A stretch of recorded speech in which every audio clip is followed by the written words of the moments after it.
Ang pagsangyaw sa santos nga ebanghelyo sumala ni San Lucas.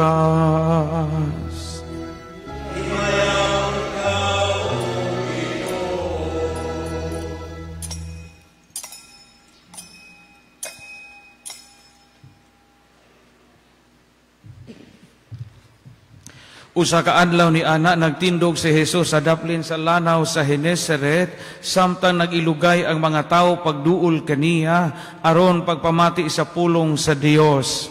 Dito sa lapihan nakita niya ang duha ka sakayan nga gibiyaan sa mga mangingisda kay nagwas-was man sila sa ilang mga pukot.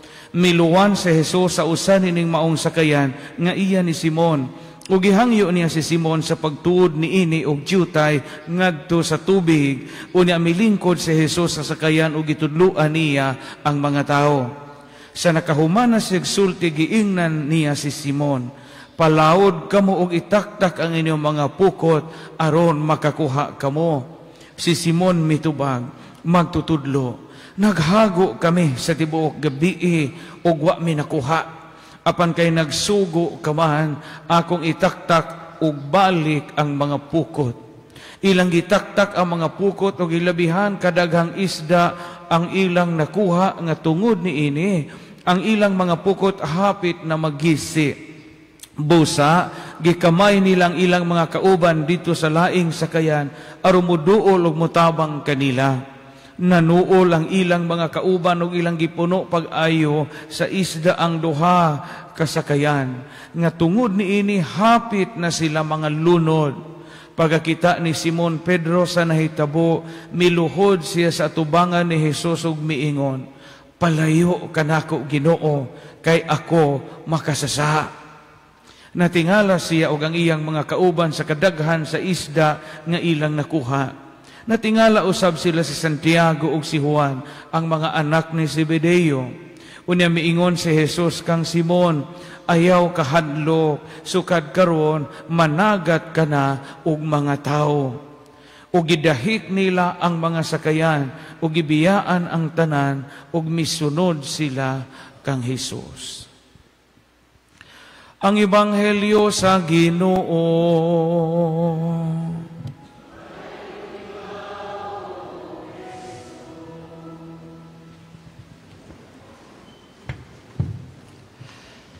Kaninyong tanan, mga isuong mga parokyano, katawhan sa Dios kita nga nanimba karon, o salamat sa Ginoo nga hangtod karon, kaluoy sa Ginoo, askil kita, buhi pa kita, ug maayo pa kita glawas.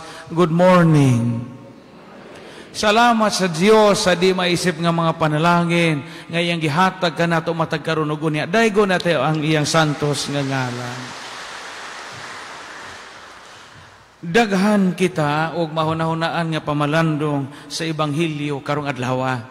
Ug usa kini sa mga nindot kaayo nga asoy sa ebanghelyo, maghatag ka nato kalig-on, kadasig ug ingon man paglaom labi na sa mga panahon nga kita makatagamtam og dili maayo nga mga kasinatian. Magtutudlo, naghago kami sa tibok gabi pero wa mikuha.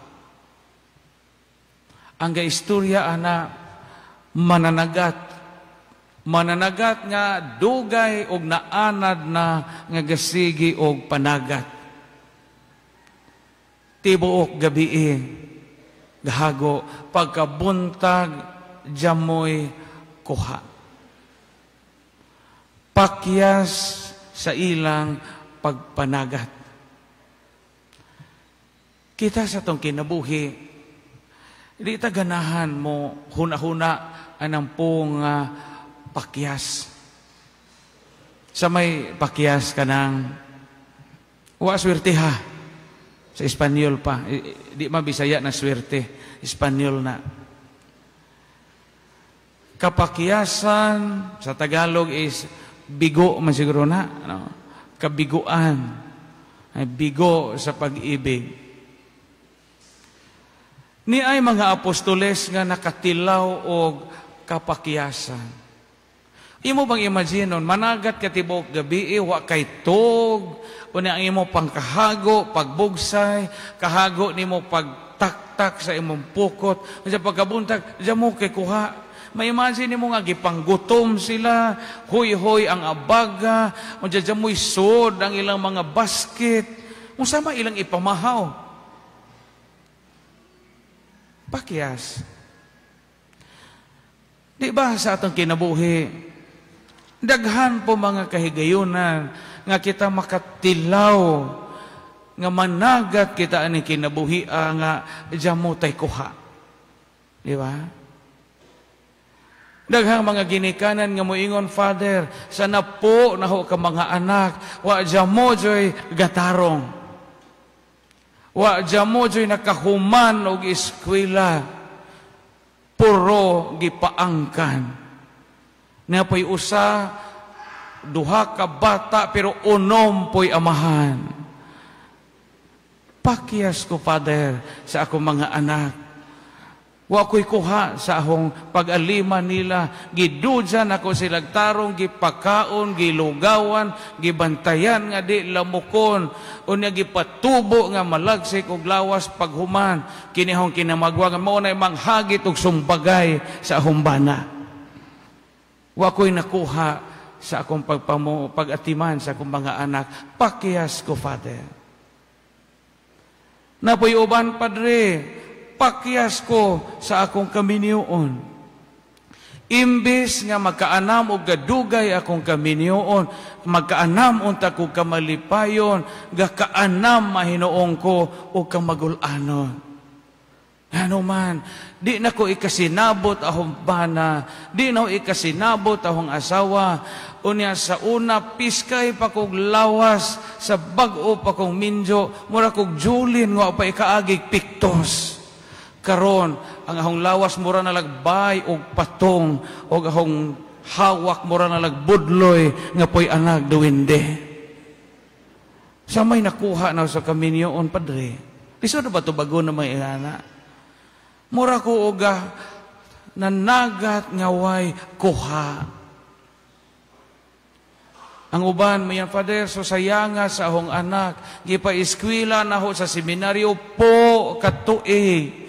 Na po ko katuig nga ginastuay, meeting sa seminaryo, tambong og parents collection, ako pang gipa-eskwela theology, di na ho palabhon kay aron magsigig tuon, sos na minjo ra og babae nga hiwi og simod.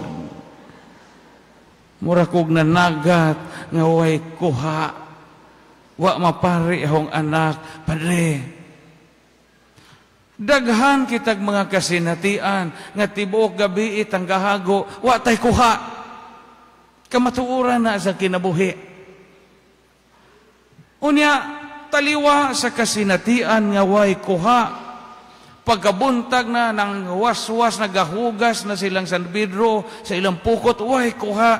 Dihay hingingo nila og palaod kamo og itaktak og balik inyong pukot. Ug imo bang hunahunaon, si San Pedro karaang mananagat. Karaang mananagat. Unya niya si Jesus nga anak og panday, mo'y moingon sa kakaraang mananagat nga di suhito pagpanagat og itaktak og balik inyong pukot. Mutuo ka kadazon? Maglisod ka, di ba? Panalitan ay panday. Panday kita kang karaang panday. Unya anad kapag panarbaho og kahoy, siso na kapag pamanday kahoy, nisuguon kagalit og kanang nay tighinlo anang plaza og moiyon og usba ni imong trabaho kay wa ni mo sibo. May kinsa man ka mo ingon na ho? Panangaraan ko sa kong pagkapanday, tudluan ko nimo sa mga butang nga wa kay alamag. Diha po ni sa hunahuna nila San Pedro, nganong ipataktak man nimog balik, diyan mo maganimi kuha gabi samot na rong adlawan, di ba? Nasabtan ba ninyo? Ang kontekst sa Ebanghelyo. Na to sa una-una ni San Pedro, tibok gabi iming mo ito hingriak si San Pedro primero. Tibok gabi iming way kuha, jamo gani kuha og ngit-ngit, samot na rong buntag sa Diyo. Pero hingsunod si San Pedro. Ingon si Jesus og palawod kamo gamay. Adyo po tong lawod ka adyo. Palawod kamo gamay, jiyotay o na itaktak og balik inyong pukot.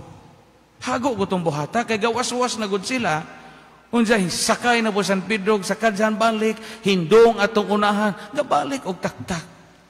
Sos pag utro nila taktak kay nasubrahan mo po ilang kuha. Gikan tanawa no ang milagro sa Ginoo ba. Gikan sa pagaway kuha tibok gabi una pagtaktak og utro nasubrahan po ilang kuha nga hapit maggisi ang ilang pukot ug hapit sila mga lunod sa kadaghan sa kuha. So gikan sa wa hangtod sa kinadaghanan. Tanawa ang panalangin ug mosunod ka sa Ginoo.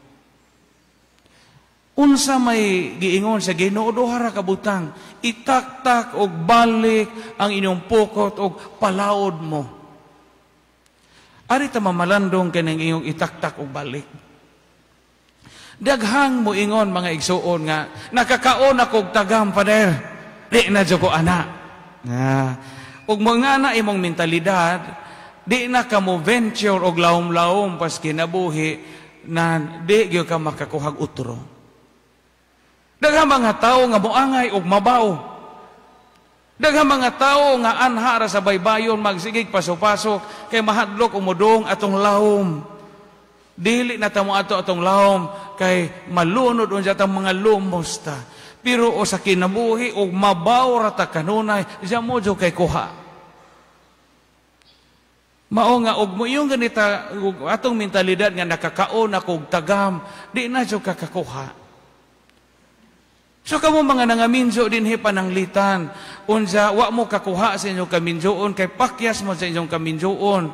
Karon nga nangamatay na inyong banag asawa, pagminjo mo utro. Mao man ay pagtaktak og utro.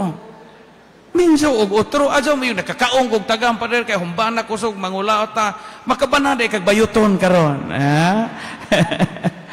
Makakuha kag utro.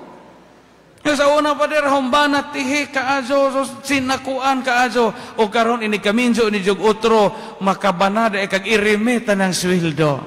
Di yung nakakuha kag balik. Kay gaminjo mo kag utro, gitaktak ni mo balik imong pukot ba? Ayaw gyud katagam. Always venture into the deep. Ayaw sa mabaw kay ang swerte sa kinabuhi wa sa mabaw. Ingon mo ta Ginoo palaod kamo gamay. Adyaw anang mabaw kay jamo mo'y makuha. Daghang mga tao nga anaara sa mabaw ga tuyok-tuyok, mao nga wa pod sila'y nakuha sa kinabuhi. Una naminyo kag utro nga marama gyapon imong bana. Ini kamatay ana pagminjo na pong ikato.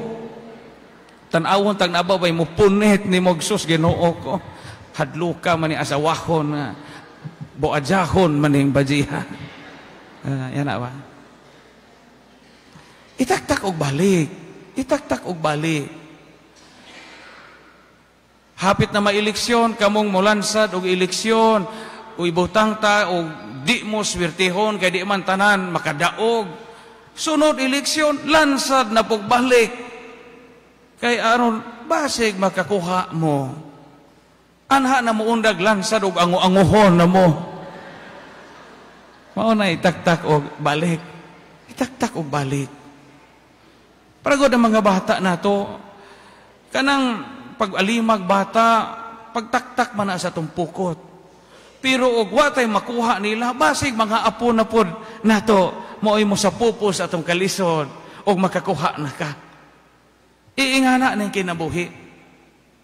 O karon mo resign ka sa imong trabaho kay wa ka makauyon, wa ka malipay kay gamay ra para nimo gamay rag sweldo, dili compensating imong kita, mas dako pa ang imong overtime, daghang pagag-oras sa overtime kay sa imong madawat, makahuna-huna kag desider. Adyaw ingon nga di na ko manarbaho. Panarbaho og utro, itaktak imong pukot og balik, base na lang inig trabaho nimong utro, diha nakamalipay og matigayon. Ayaw gi paghunahuna nga ang kinabuhi naa sa mabaw. Ikatulo og katapusan, kung magsunahuna kita sa Ebanghelyo karon, importante gid ang pagsunod sa Ginoo. Kabantay mo? Ingon mag-Ginoo, itaktak. Nganto sa lawod, palawod o gamay, itaktak imong pukot. Imagino nato, o wa pa mo sunod si San Pedro, diyan mo sila kuha. ang pagsunod sa Ginoo maghatod na nato sa kalampusan. Dahil sa kaistorya, di ni katawanan nga istorya, pero makahuna-huna po tani ini. Dahil sa katao nga bulingit, na bahong antod, gapatupi dito sa barbershop. Samtang ang barbero, nga sige og tupi ni siya, baho siya kay way ligo, ingkalit ingon nagtao og, di ko mo to og Ginoo, di gikulbaan ang barbero, nga naman hadlok ka man eh. Siya tupi ingon ay siyang gitupihan, di ko mo to og Ginoo. Yung pagbarbero, nga nakasulti mga anak. Iyon ang taong kapatupi, og tinuod pa nga na ay Ginoo. Diyan mo untay dautag mga tao. Wa diyan mo untay marama aning kalibutan. Ingon pod ang barbero, adi po kumutuog sabon. Di kumutuog na abay sabon. Ingon ang tao nga bulingit iyang gitupihan og mano di makamutuog sabon nga tinuod mang naay sabon. Ingon ang barbero, og tinuod pang naay sabon, jamo untay mga taong baho og jamo untay taong mga bulingit iyang gipadungog-dungog ang taong kapatupi. Kay ingon ang barbero, tinuod pang naay sabon, jamo untay mga taong way ligo, jamo untay taong mga baho og mga bahong anghit. Ingon po ang taong gitupihan, nanimaho silang anghit kay wa man sila mo gamit og sabon. Ingon pag barbero, maunay tinuod. Dili tinuod nga way Ginoo, naay Ginoo, pero wa lang ta mosunod sa iyang kapubutuan. And that's the message of the story. Daghang mga higayon sa tong kinabuhi nga magdibuho tag ato. Daghang mga yugto sa tong kinabuhi nga magbuho tag ato. O daghang mga panghitabo sa tong kinabuhi nga maoy nakaingon nga kitarapod ang gabuhat o kitarapod unta ang angayang basulon. Wa man ta mosunod, wa man ta moingon sa wa ta mosunod sa gisugo sa Ginoo nga palawod ug itaktak inyong mga pukot. So sa katapusan mga igsuon, duha ka mga punto pamalandong nga atong makatunan sa ebanghelyo karon. Primero, sa mga higayon nga makatagamtam kitag kaluwasan, kapakyasan di ay adyaw jud kakaon og tagam. Na may ekspresyon ni ana. Gamiton na nato nagkakaon og tagam kung makasaha ta o na makaamgot ta sa atong saha. Pinuog pagpanikay sikay na gani sa kinabuhi ang basihan. Adyaw jud hunahunaan ang mentalidad nga nakakaon kog tagam. Og napakyas ka kay wa ka kapasar sa board exam. Take og balik og naapay kahigayunan. Og wag pong kakapasar sa ikaduha, ikatulong pag-board, pag-refresher. Aron basig makapasar nakasunod puhon. Og di magaling itugot kay di para imo ng maong kurso, pangitag laing kahigayunan nga mahiluna ka sa kinabuhi. Kay ang Ginoo sa kanunay nagsugo nato, itaktak og balik ang atong pukot aron ta makakuha og daghan. Kumusta man atong kinabuhi? Padayon ta mutaktak sa atong mga pukot. Padayon sa pagpanlimbasog ug sunda ang sugo sa Ginoo. Kay ang kabubuton sa Ginoo maghatod din nato sa kalampusan sama ni San Pedro o sa ubang mga apostoles. Daigo nato ang Dios, angay nato siyang pasalamatan.